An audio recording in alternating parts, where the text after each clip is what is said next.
What's good? Welcome back to another video. Today I want to discuss potential trade acquisitions with the NFL trade deadline coming up on the November 1st. That is the Tuesday, and I want to talk about who could be moved out from our team in these deals and who we could potentially bring in. There are 6 players that I have in mind that I think could really help this team make a push for the playoffs, but please let me know in the comments down below who you would trade for, and while you're there, consider leaving a like and subscribing to the channel. Before we get into these 6 players I think we could realistically get and acquire ahead of this week's trade deadline, I'm not including guys like Jerry Jeudy, Roquan Smith, Jesse Bates, Bradley Chubb, or Brian Burns, who I would personally want, but it's not really that realistic in terms of the roster construction of this team. And in the case of Brian Burns, the team that has him doesn't want to trade him, as ESPN just reported that they rejected a trade offer, a trade proposal from a team that included 2 first-round picks, so that's not happening. I also did not include any offensive linemen on this list,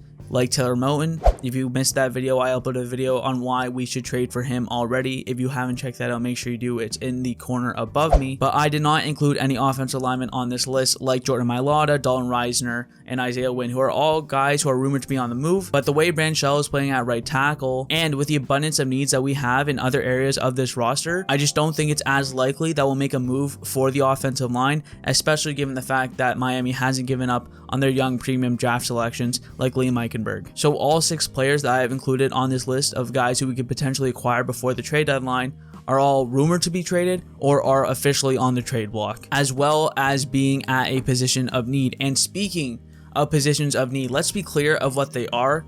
The most clear need is defensive backs. With all the injuries that have happened this year, have piled up over the year, like Byron Jones, Brandon Jones, Trill Williams, Nick Needham, Keon Cross, and Kader Kohu, it's almost imperative that we make a move to beef up that portion of the roster, just because it's hard to deal with that many injuries at one position. So I think it's important that we address that position before this week's trade deadline. Another position of need is running back, kind of, sort of. It's not the biggest need in the world, but with some of the guys available, it might just make sense. Unfortunately, Chase Edmonds hasn't made it work just yet here in Miami, even though in the offseason I thought it was a fantastic addition. I was wrong, it just hasn't worked out. He leads the league in drops, and it's only on a small number of targets as well, and he hasn't been much better, if at all, in the run game itself. So it's just been a tough beginning for Chase Edmonds here in Miami. And while Mostert has been very, very productive, he's prone to injury, which means he gets sheltered touches. You can't make him a bell cow back.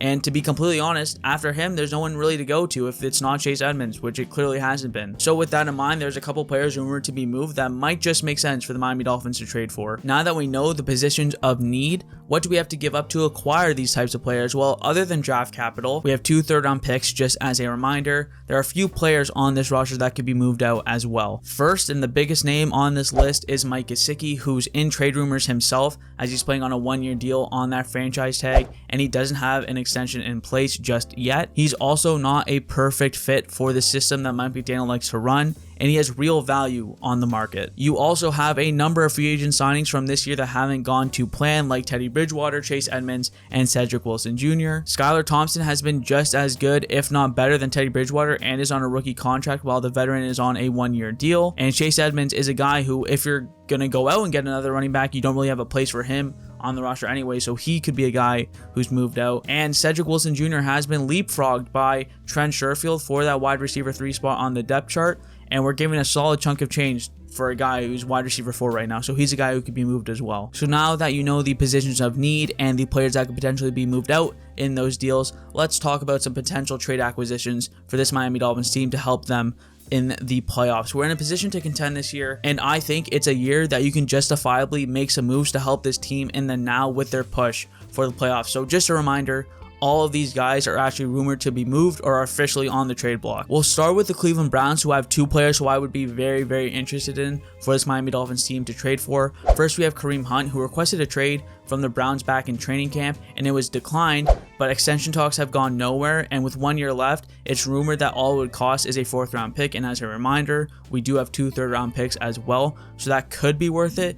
With that knowledge of having 2 third-round picks, we'll see. Again, I don't think running back is the biggest need, but if you add a guy like Kareem Hunt to this Dolphins team, who knows where that could take you. The other guy on the Browns team who I really am interested in is Greedy Williams. He's on the last year of his rookie deal. He's 24 years old, and he excelled in man coverage in college, But the reason he's being moved, other than just not fitting the Browns scheme, is that he's had his fair share of injuries over his career. So obviously we know what that's like. So it could be just another guy who's injury prone to bring in, but I do think he could be a player who you might want to look to bring in to this cornerback room. Moving back to the running back, this is the only other running back I have on this list. We have Cam Akers, who's on the second last year of his deal. He's just 23 years old and has played in a Mike McDaniel adjacent type system, playing for the Rams under Sean McVay, who came from that same Mike Shanahan tree which Mike McDaniel came from. And like Reed Williams, he has had his fair share of injuries so far in his career, but it could be worth taking a guy who's this young with some experience in a similar system. To be honest, he's almost a lock to get moved, as he was included in their offer to try and go get Christian McCaffrey, and Sean McVay has already said himself that they're trying to trade this player. Can you give us an update on the Cam Akers situation? Yeah, there's no updates on that right now. There is a possibility that we could try to help him look for a fresh new start with another team. That's something that we've explored. If that doesn't come to fruition, then we'll figure out a solution how to best move forward with him here. And those will be things that we'll work towards over the next couple days. So what is the issue? I know you've described it as an internal issue, but is it a matter of playing time? Is it the way he's being treated or coached? How would you describe that? As an internal issue. Okay, so so I'll keep it at that. I'm not gonna. I know you got to be able to ask me that, but out of respect for a lot of the things behind the scenes, there's probably a move that will be made in regards to him being with another team. If that doesn't happen, we'll move forward. And there's a lot of layers to it, but that's kind of where I'll keep it. Because Sean McVay and Cam Akers got into it over his touches, so basically it's a lock that he's going to get moved, so it could be an option for us to bring him in. Then we have a guy in William Jackson who is a man-to-man corner who just requested a trade after signing a 3-year deal in Washington. He struggled there so far, but they're in a zone-heavy defense, but he could thrive in this defense that we run, this man-to-man heavy nickel-based defense. And the fact that he's under contract isn't a bad thing, and he could be a very, very good addition to this Miami Dolphins secondary. He would be under contract, and it's kind of a give and take if people want to spend this type of money on a player like this, because even though he thrives more in a man-to-man system, who knows, you can't just drop him in here and he'll just go back to being what he was before he went to Washington. So it's kind of a little bit more risk on your end if he doesn't pan out, because he has the longer term contract, but also if it does pan out, you have the player under contract instead of just being in a 1-year deal. Another cornerback that's available on the trade market is Jets cornerback Bryce Hall. He lost his role as a starting cornerback due to them signing DJ Reed and drafting Sauce Gardner. He's a corner who played pretty well last year, and while this would be an in-division trade, which makes it less likely, it's definitely a positional fit that could help this Dolphins defense in a pinch until guys get back to as close to 100% as possible. The last guy is another cornerback. Surprise, surprise. I really think we need to address the cornerback room.